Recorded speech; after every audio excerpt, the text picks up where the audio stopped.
سوال جواب ندادی. تو گفتی که رستم امامی کارش زیاد است، در نشست مطبوعاتی اشتراک نمیکنه. قرار رحمانوف بالاتر از کار رستم نیست که امامی رحمانوف گفت که تمام وزرا رئیسا فرقی نداره، کسی نیست باید که در 6 ماه یک بار با مردم صحبت کنه. مگر قرار او برای بچهش نیست؟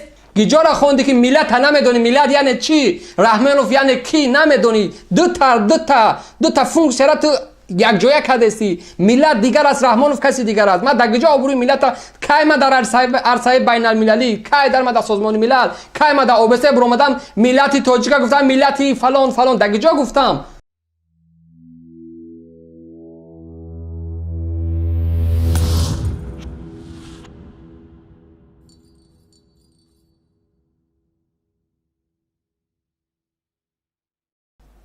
الو. بله من شما را میشنوم.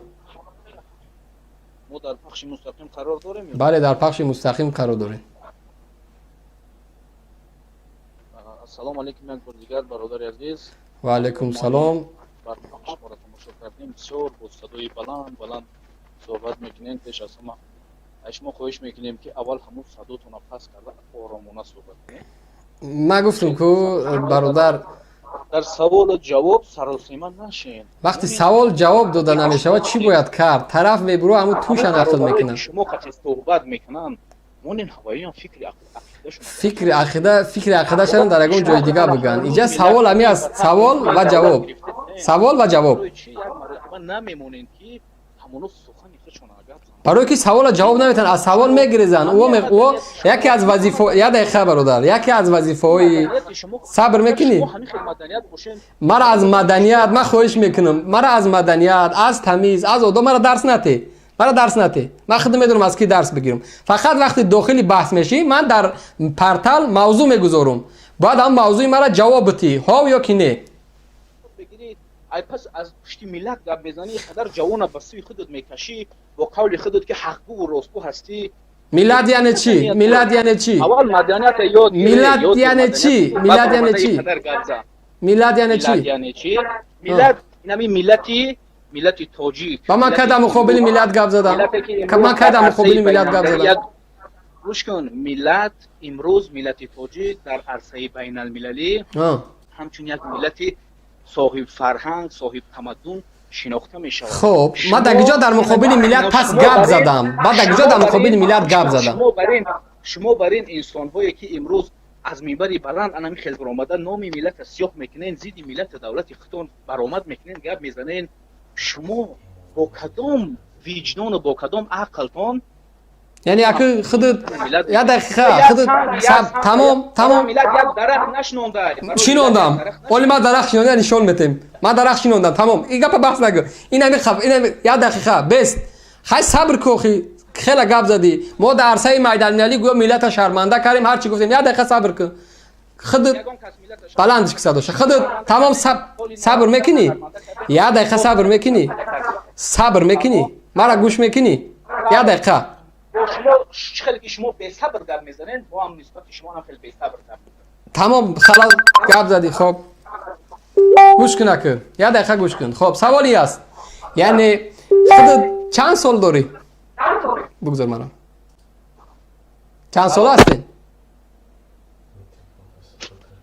خودت نشان بده ببین مخیام تا. اوکی من در استودیو من در دوربین مردم را دیده است. فونکسیون استودیو همی از من با مردم گپ میزنم در کامera کلام گپ میزنم. من در اینجا گازم پس کامera لازم نیست. من قطعا در هر جا گپ میزنم. سوال یکم خودت چند ساله هستی؟ من سالی ما روز و ماه است تولد ما برای تو چی در کنم؟ من یک نفر شهروندی تاجیکستان. گجورا خوندی متخصص کدام بخش هستی؟ او برای شما فرق برای من فرق داره. یا دقیقه برای من فرق داره. برای کی؟ من ترا پرسیدم که از کجا را خوندی؟ آخه خودت کو یک چیزای مرا گفته است که خودت مرا میگوی شما آب روی ملت پس کردین. من برای میگم تو کجا را خوندی که ملت از رحمان فرق نمیکنی؟ کجا را خوندی که ملت نمیدونی ملت یعنی چی؟ رحمانوف یعنی کی نمیدونی؟ دو تا فونکسیون تو یک جای کدستی. ملت دیگر است، رحمانوف کسی دیگر است. من در کجا آبروی ملت کی من در عرصه بین المللی، کی در من در سازمان ملل، کی من در اوبسه برآمدم ملت تاجیک گفتم ملت فلان در کجا گفتم؟ خطا یک بس سواد دونو نگیر خطا هر طرف نزنی خیلی خطا نکن. اگه نصیحت کردستی؟ گوش کن تو اول اگه نفر من نصیحت دارد تو سوال جواب ده وقتی تاجیک میگویی خود ترولی تاجیک کو اما حرف پیش شرم میدونی چی است 5006 به قول خودت از پشت 5-10 هزار نفر گپ میزنی تو اول مدنیت سخن کردن یاد گیر خب استودیا کردی به قول خودت اینقدر مردم 3-4 هزار نفر تماشا داره ای بنا بدونی خیلی داد میزنی قدر خودتون اینقدر با فرهنگ با مدنیت میگیرید نه یا فرهنگ داری نه یا مدنیت داری نه یک سخن کرده میتونی نه در سوالهای برادرو جواب داده میتونی همین است اوخی یاد دقیقه تمام صدای مردم نه گفت گفتی صدای 24 نفر کوین صدای 24 گفت گفتی سب تمام گفت بود کردی تمام مرحله تا بود کردی همو قراری دادگی در نویسند همش گفتی صبر که این صبر نمیکنه مونش صبر نمیکنه جوان خارجی تون قرار داره تو چه نقل میگه این مرد همین اجازه آخه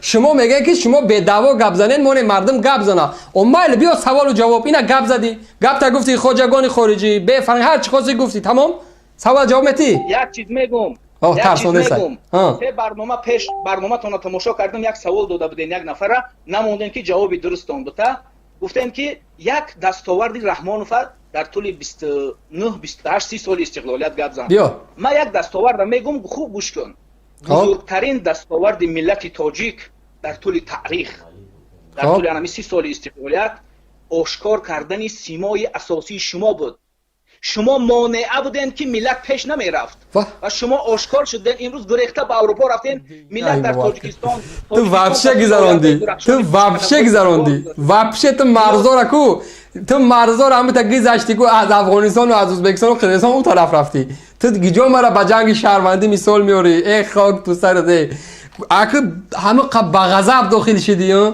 کامنتاش اولی بخونن از خنده را میموری یا آدمی که من لبای سوال تر جواب میتونم سوال جواب ته کلی بشریت گویم اب خطا نمیکنیم شما آسی و گناهگارید برای که داملا شدن بابا داملا اشوان سروجین از زندان گن اوبات خدا ای مثلا نقب که سلفی چی بابا داملا یا سوال داملا یا سوال حیفت حرام است هر کسی در همین استودیو شما خبر بخیر باشم بس بابا داملا یا سوال یک سوال کرده خود شما هست یک سوال آدم‌های تیار کرده خود تو آدم تیار کرده من نیست یک سوال تمام گپاتا گفتی گپاتا گفتی دلت خالی کردی تمام قنتا بزن تشکر گل نیست هر چی که تو میگوی یعنی مردم بهای ما اترا میتیه خواهین کی از خیانتکار کی از مردم بگذار اگر ما واقعا مردم تاجیکستان مردم فریب نکنه صبر که خواهی گپ تا گفتی گپ ای مردک خوب ای جوان گپ تا گفتی در ریش بروت صفحه خط کن فریب نکنین از پس خود نبرین گمراه نکنین با 5-10 سومه که همو خواجگان خارجی اتون میدهد اینقدر مردم اینقدر جوانو را گمراه نکنین تمام گپ تا گفتی ای بچه صبر کن آیندهش باز هم درخشان است تمام خب آینده تاجیکستان انشالله گل شکوفان است درخشان است ما باوری داریم یه سوال برای چه همین شهردار دوشنبه در نشست مطبوعاتی نیست؟ گوش برادر نشست مطبوعاتی هست در همه شهر و ناحیه ها در تمام جمهوری نشست مطبوعاتی همه روزه هست الو بله نشست مطبوعاتی هست خب شما سوال دادین که برای چی رستم امامعلی در نشست‌های مطبوعاتی اشتراک نمی‌کند و یگان مراتبه نشست مطبوعاتی نکرده است خب رستم امامعلی مثل شما بیکار نیست که امروز ببراید در هر قدی کوچه با هر ژورنالیست با هر چی صحبت کنه رستم امامعلی امروز از پی وظیفه و کار خودش 100% کار کرده است 100% از پی وظیفه خودش هست آخر گوش کن اگه بستا یه دقیقه صبر کن تمام خب کن نه صبر کن خیلی سوال جواب دادی گوش کن که رستم امامعلی وقت نداشته است که در نشست‌های مطبوعاتی بشینه با مردم گپ زنه رحمانوف در قرار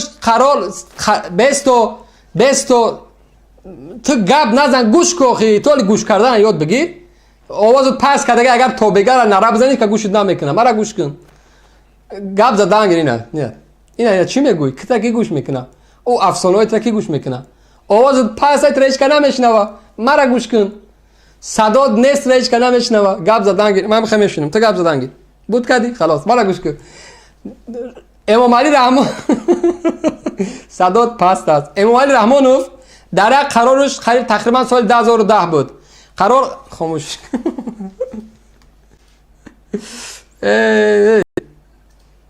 بازنگ زد کوپو چی میگه؟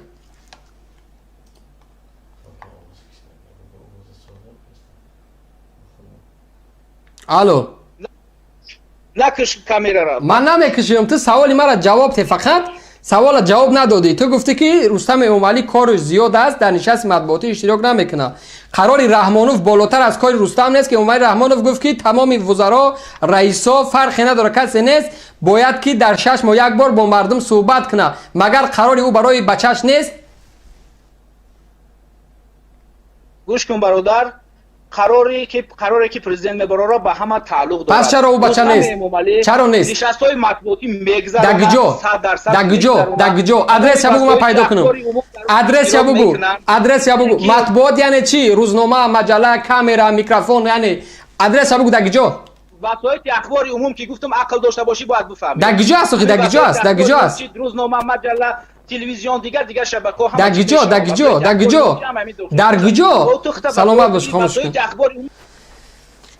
بی تربیه. اگه اومدی هم تا شوفرود گرفته، اگه هم تا فسان کرده، اگه خیال کردی گپ میگذره. سوال جواب ته. گپ ابی منطق از کجا گرفتن که رستم امامعلی وقت نداره در نشست مطبوعاتی اشتراک بکنه؟ یا کی گفته برای شما؟ کدام مکتب در چیز آموختن؟ او قرار است تمام باید با مردم حرف زنه. مسئول است. رستم امامعلی وقت نداره که با مردم گپ زنه. چیکار میکنه؟ اشتر خطیاب میاره از کدام منطقه؟ چیکار میکنه؟ شخصی مطبوعاتی یعنی که وقت نداره. برای من میگم مخیط شما تا وای من نکنین، کارین بعد گپ نزنی.